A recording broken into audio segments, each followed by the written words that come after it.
गण गणपते नमः। मैं अन्नबजार ज्योतिष एडवेंचर आध्यात्मिक इच्छा पूर्ति यात्रा में आप मेरे साथ चल रहे हैं। शिव महापुराण की कथा में दूसरा अध्याय सुन रहे हैं। ब्रह्मा जी बोले, हे नारद, देवताओं ने शिव जी से कहा, हे सदाशिव, आप हमारे दुखों को दूर कीजिए। इस समय दैत्यों ने अत्यंत बल एवं तेज प्राप्त कर हम सबको बहुत दुखी कर रखा है। अब हमसे ये कष्ट सहे नहीं जाते, इसलिए हम आपकी शरण में आए हैं। ये सुनकर शिव जी बोले, हे देवताओं, मुझे तुम्हारा सब दुख कष्ट मालूम हो गया, परंतु त्रिपुर के असुर बड़े धर्मात्मा एवं दाता है परंतु त्रिपुर के असुर बड़े धर्मात्मा एवं दाता है। इन्हीं गुणों के कारण वे सब आनंद पूर्वक रहते हैं। संसार में पुण्य के समान और कोई अन्य वस्तु इनकी आनंददायक नहीं। जब तक उनका पुण्य बुद्धि पर है तब तक वे हमारे नहीं जाएंगे। हमको ये उचित नहीं है कि हम अपने भक्तों को व्यर्थ ही नष्ट कर दें। इनके साथ ही हमसे तुम्हारे कष्ट भी नहीं देखे जाते, क्योंकि जो हमारी शरण में आता है हम उसको अवश्य ही रक्षा करते हैं। इससे तुमको अब ये उचित है कि तुम विष्णु के पास जाकर अपने सब दुखों को कहो। हे नारद, ये सुनकर सब देवता शिव जी के आदेशानुसार विष्णु जी के पास गए। उन्होंने स्तुति करने के पश्चात अपने दुख उनसे कहे तथा हर प्रकार से विष्णु जी की पूजा में प्रवृत्त हुए।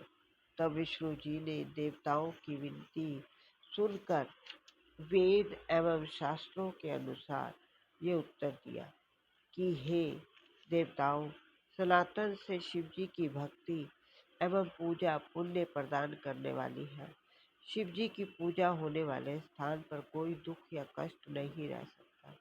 देवताओं ने ये सुनकर दुखी हो निवेदन किया, हे देवताओं के स्वामी, इस समय हम सब दुखी तथा अधीर हैं। ये बात स्पष्ट है कि जब तक त्रिपुर के असुर जीवित रहेंगे हमको कभी शांति नहीं मिलेगी।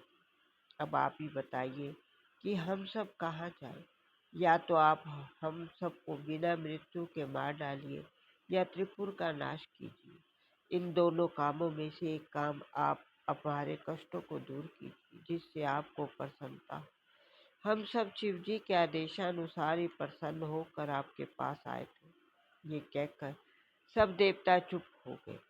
तब विष्णु जी ने शिव जी की आज्ञा का विचार कर सोचा कि किसी न किसी प्रकार इन देवताओं का दुख अवश्य दूर करना चाहिए। फिर शिव जी का ध्यान धरकर उन्होंने यज्ञ गणों को स्मरण किया। तब यज्ञ के भीतर से मुखपति उत्पन्न होकर विष्णु जी की स्तुति करने लगे। उस समय विष्णु जी देवताओं से बोले, हे देवताओं, अब तुम सब इनकी पूजा करो। देवताओं ने उसी समय प्रसन्न होकर शंखनाद किया तथा मुख अर्थात यज्ञ करके मखपति का ध्यान करते हुए उनकी पवित्र स्तुति की। तब मखपति प्रसन्न हो विष्णु की स्तुति करने लगे। उस समय विष्णु जी ने देवताओं से कहा, हे देवताओं, त्रिपुरासुर तुम्हारे ऐसे प्रयत्नों द्वारा नहीं मारे जा सकते जिनके दर्शन मात्र से पाप नष्ट हो जाते हैं। मखपति उनका क्या कर सकता है? वे शिव जी के वरदान द्वारा ही संसार में सबसे अधिक आनंद भोग कर रहे हैं। हे देवताओं, संसार में ऐसा कौन है जो शिव जी के भक्त का विनाश कर सके? शिव जी ने केवल संसार की भलाई के निमित्त अवतार लिया। उनके एक ही अंश की पूजा के फलस्वरूप देवताओं ने कैसा पद प्राप्त किया, इसे तुम जानते हो। ब्रह्मा ने भी उनकी स्तुति करके ही पद पाया है तथा मुझको भी पालन करने की शक्ति तथा बढ़ाई उन्हीं ने प्रसन्न होकर प्रदान की है। इसलिए हम कहते हैं कि त्रिपुरासुर केवल शिव जी की पूजा करने से मारे जा सकते हैं। हे नारद, विष्णु जी ने ये कहकर समस्त देवताओं सहित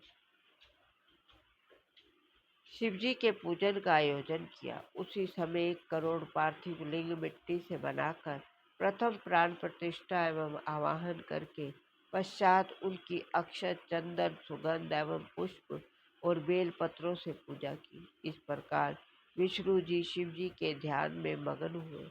तब विष्णु शिव जी के प्रसन्न होने से त्रिशूल, गदा आदि लिए हुए असंख्य भूत प्रेतों की सेना प्रकट हुई। उस समय विष्णु जी ने उन्हें देखकर ये कहा कि तुम सब त्रिपुर का नाश कर दो, अर्थात तीनों नगरों को जलाकर भस्म कर डालो। इस प्रकार संसार में तुम्हारी कीर्ति फैलेगी। विष्णु जी का ऐसा आदेश सुनकर भूतों के सेना वायु वेग से चली तथा त्रिपुर में पहुंचकर चारों ओर फैल गई। परंतु जब वे नगर के भीतर पहुंची तब शिवजी की लीला से जलकर तुरंत भस्म हो गई। हे नारद, जिसके मन में शिवजी की दृढ़ भक्ति है, उनके निकट संकट आकर स्वयं नष्ट हो जाते हैं। देवता